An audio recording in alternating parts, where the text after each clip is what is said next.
Welcome for the present discussion of journal entries. In the previous episode, I have started the basic factors for the journal. What are the needed? What are the rules? Golden rules were there. For the class 11, there are three rules. Golden account rules are there three: personal account, real account, and nominal account. Basically, account is divided in two parts. One is the personal account, another is the impersonal account. Impersonal account is divided in two parts. One is real account and another is the nominal account. So, whenever the transactions will be coming before us and we will be asked to pass the journal entries, three golden rule of three accounts we have to keep in mind. Otherwise, we can never do the journal. Here, this is my third episode for the chapter journal. This is the 9th chapter in the accountancy of class 11. This is episode number 3. One question I have taken. Here it is asked, pass journal entries of any business.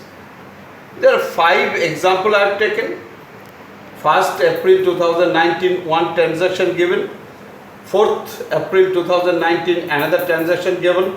5th April, 6th April, 7th April. In this way, 5 transactions I have taken as example. And in business, daily hundreds of transactions are happening, and all those transactions are being made in the recorded process in the journal. So how each and every transactions are recorded through the journal, just I am discussing. Sample 5 transactions I have taken. First transaction is given. Date is what? 1st April 19. So here every transaction is for the year 2019. So in the format of journal, in the date column, I can write 2019 and all the transactions are given for the 4th month, that is January, February, March, April. So for the month of April. So April भी हम लिख के रख सकते हैं, यहाँ पे dash दे दिया. अब only I will put the date and I will make the journal. So again and again, month or year I don't need to mention. First transaction given, business started with cash of rupees 60,000. Here is the factor कि transaction क्या दिया है, transaction का meaning क्या है, और उस meaning के आधार पर कौन सा रूल्स को अप्लाई करना है और कौन सा अकाउंट अप्लाई करना है, कौन सा अकाउंट का रूल्स को यहाँ पे लग रहा है. Business is the abstract accounting entity concept as per 3rd chapter. Business is separate entity than its owner. Business में कैश आया, business started with cash, that means business में कैश आया. कितना कैश आया? 50,000, 60,000 रुपीज कैश आया business में. Cash क्या है? Cash is the asset.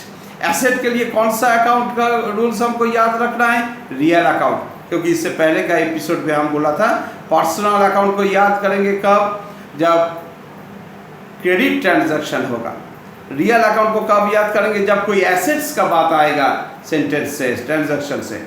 और जब कोई एक्सपेंस या लॉस की, इनकम की, गेन का बात आएगा तब हम नॉमिनल अकाउंट का अप्लाई करेंगे. जस्ट आपको पर्टिकुलर वो ट्रांजैक्शन का मीनिंग से पता चलेगा कि कौन सा अकाउंट का रूल्स का अप्लाई करना है. बिजनेस में कैश आया, cash is the asset. Asset means कौन सा account? Real account. Real account का रूल्स क्या है? Debit what comes in, credit what goes out. जो आ रहे एसेट आ रहे. कौन सा एसेट आ रहे हैं बिजनेस में? अकाउंट्स किसका बन रहा है? बिजनेस का, बिजनेसमैन का नहीं. अकाउंटिंग एंटिटी कॉन्सेप्ट वो बता रहे हैं हमको. तो फिर बिजनेस में कैश आया, cash is coming. Debit what comes in, cash what comes in. तो debit is the cash, cash account debit. ये आपको यहाँ पे लिखना पड़ेगा. किस तरह लिखना है? Cash account dot dot dot dot dot debit. DR dot means debit. कितना अमाउंट कैश आया था? 60,000. तो कैश अकाउंट डेबिट है, तो ये डेबिट का घर, ये क्रेडिट का घर. डेबिट का घर में 60,000 आई हैव टू पुट। तो डबल एंट्री सिस्टम कैसे होगा? ये तो सिंगल एंट्री हुआ, एक साइड हुआ, तो फिर और एक साइड में होगा to capital account, to capital account 60,000। सवाल ये है कैश अकाउंट डेबिट, ये डेबिट में जा रहे इसलिए डेबिट लिख रहे हैं, और ये तो क्रेडिट में जा रहे तो फिर यहाँ पे CR क्रेडिट लिखना चाहिए, लेकिन वो फिर लिखने का नियम नहीं है।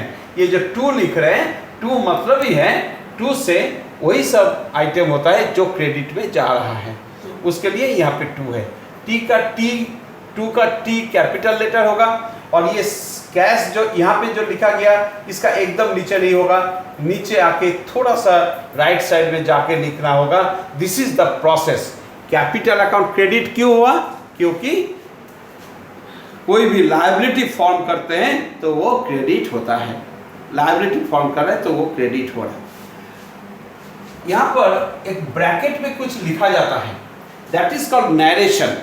Narration, what is narration? What do you mean by narration? Narration is the statement regarding the transaction. Transaction के बारे में कुछ statement लिखा जा रहा है, that is called the narration. ये कौन सा transaction का हम लोग लिखे? Business started. Business started. इसको हम business started लिख सकते हैं, नहीं तो फिर being business started ये भी लिख सकते हैं।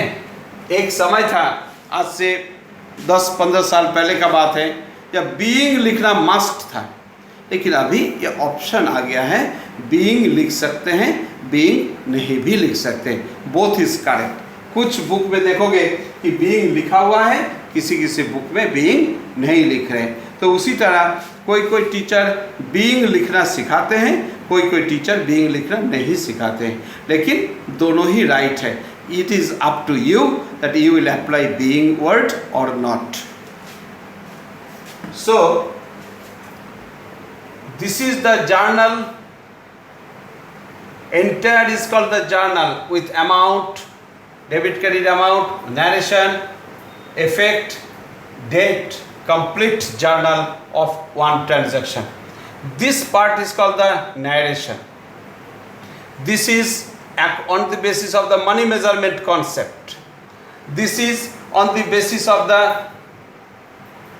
entity concept, on the basis of the golden rule of the accounts, all these things. So first entry एक ट्रांजैक्शन का जर्नल रिकॉर्ड हो गया। सेकेंड ट्रांजैक्शन किस तारीख को है? 4th। तो यहाँ पे हम डेट लिख, यहाँ पे ये था 1 अप्रैल का, इसलिए 1 अप्रैल लिखे। ये 4 तारीख है तो ये कॉमा दे के 4 लिख सकते हैं। कॉमा मीन्स 2019 अप्रैल। क्या बोल रहे हैं यहाँ पे? Goods purchased for ₹2000। Goods purchase किया। गुड्स परचेस किया मतलब क्या? कौन सा एसेट आया? स्टॉक आया। तो स्टॉक आया तो स्टॉक भी तो एसेट है, तो डेबिट व्हाट कम्स इन होगा, स्टॉक अकाउंट डेबिट। लेकिन जब हम गुड्स को सेल करेंगे तब तो फिर स्टॉक जाएगा, तो क्रेडिट व्हाट गोज आउट होगा, एसेट रियल अकाउंट। तो स्टॉक अकाउंट तभी भी होगा, तो परचेस के टाइम पे भी स्टॉक अकाउंट होगा, सेल्स के टाइम पे भी स्टॉक अकाउंट होगा। तो स्टॉक अकाउंट से हमको कौन सा परचेस के लिए, कौन सा सेल्स के लिए, जब लेजर अकाउंट बनाएंगे तब एक ही स्टॉक अकाउंट में परचेस सेल्स सब आ जाएगा। तो हम डिवाइड नहीं कर पाएंगे, डेविएट नहीं कर पाएंगे कि टोटल फुल ईयर में परचेस का कितना इंफॉर्मेशन है और सेल्स का इंफॉर्मेशन क्या है। इसीलिए अकाउंटिंग इक्वेशन में स्टॉक में इफेक्ट होता है, क्योंकि stock is the name of the asset of the goods. But here purchase कर रहे, गुड्स अगर परचेस कर रहे हैं तो उसको परचेज अकाउंट का नाम दिया जाता है, और अगर गुड्स को सेल कर रहे हैं तो उसको सेल्स अकाउंट का नाम दिया जाता है, ताकि लेजर जब बनाएंगे, जब क्लासिफाई करेंगे तब परचेज अकाउंट अलग से बनेगा, सेल्स अकाउंट अलग से बनेगा। उससे सिर्फ परचेस कितना हुआ पूरा साल भर में उसका इंफॉर्मेशन कंप्लीटली मिलेगा, और कितना सेल किया गया है पूरा साल भर में उसका सेपरेट कंप्लीट इंफॉर्मेशन मिलेगा। इसीलिए यहाँ पे गुड्स परचेस कर रहे तो परचेज अकाउंट डेबिट। कॉन्सेप्ट वही है, रियल अकाउंट का ही आ रहे हैं। गुड्स परचेस कर रहे मतलब स्टॉक आ रहे हैं, that is the asset. Asset के लिए रियल अकाउंट। रियल अकाउंट का रूल्स क्या है? Debit what comes in, credit what goes out. तो debit what comes in, stock comes in, ये डेबिट होगा। लेकिन स्टॉक अकाउंट डेबिट नहीं होके परचेज अकाउंट डेबिट हो रहा है। बेस एक ही है, गोल्डन रूल को अवॉइड करके नहीं हो रहा है, परचेजेस अकाउंट डेबिट। तो लिखेंगे कैसे? Purchases account debit. कितने का परचेज किए थे? 2000। तो 2000 परचेज अकाउंट डेबिट। आपको यहाँ पे बोला नहीं गया कि कैश में परचेस किया कि क्रेडिट में परचेस किया, कुछ नहीं बोला। Then we have to assume that it is purchased by cash. तो फिर से देखो, कैश में जब परचेस किया तो गुड्स परचेस किया, गुड्स आया, स्टॉक आया और पैसा चला गया, कैश चला गया। कैश क्या है? कैश एसेट है। एसेट मतलब real account. Credit what goes out, cash what goes out. तो कैश इज द क्रेडिट। तो to cash account 2000। Again we have to write the narration. Goods purchased. Goods purchased. Just ये transaction क्या था उसका एक statement लिखे। हम यहाँ पे बीइंग वर्ड को यूज नहीं किया, कर सकते हैं, नहीं भी कर सकते हैं। नेक्स्ट देखते हैं 5 अप्रैल। क्या बोल रहे हैं यहाँ पे?